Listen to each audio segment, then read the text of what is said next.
Hello বন্ধুরা, আজকে ইচ্ছা করলো, মানে আজকে ছিল সানডেতে ইচ্ছা করলো, মনে হয় একটুখানি কোথাও ঘুরে আসি। এরা অনেক দিন কিন্তু বেরোয়নি, এই পুচকো আর আমার ছোটো কন্যা অনেক দিন বেরোয়নি। তো বাড়িতে কিছু প্রবলেম ছিল, প্রবলেমগুলো একদিন তোমাদের সঙ্গে শেয়ার করব। তা ভাবলাম কি সাউথ সিটি মলে যাই। তো ওখানে চলে গেলাম আমরা ওলা ক্যাব বুক করে।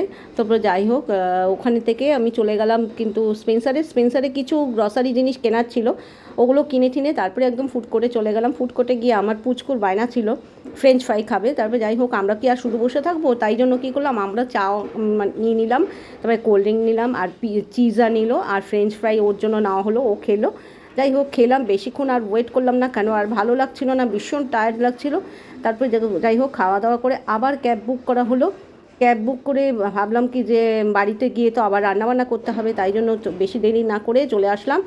আর আমার ছোটো কন্যার কিছু মানে অর্ডারি মাল ছিল, মানে যে অর্ডারই না, সরি, কিছু পার্সেল ছিল, সেগুলো আমাদের সিকিউরিটির কাছে রাখা ছিল। তারপরে ওগুলোকে নিয়ে নিলাম, ওটা মানে ঘরে আসার সময় নিয়ে। তারপরে দেখো, ও দেখাচ্ছে জিনিসগুলো, কিন্তু আমি মিশো আগে প্রথমে ভাবতাম যে এত কিছু ভালো জিনিস অল্প দামে দেওয়া যায় না, কিন্তু ওরা কিন্তু খুব সুন্দর জিনিস কিন্তু দেয়।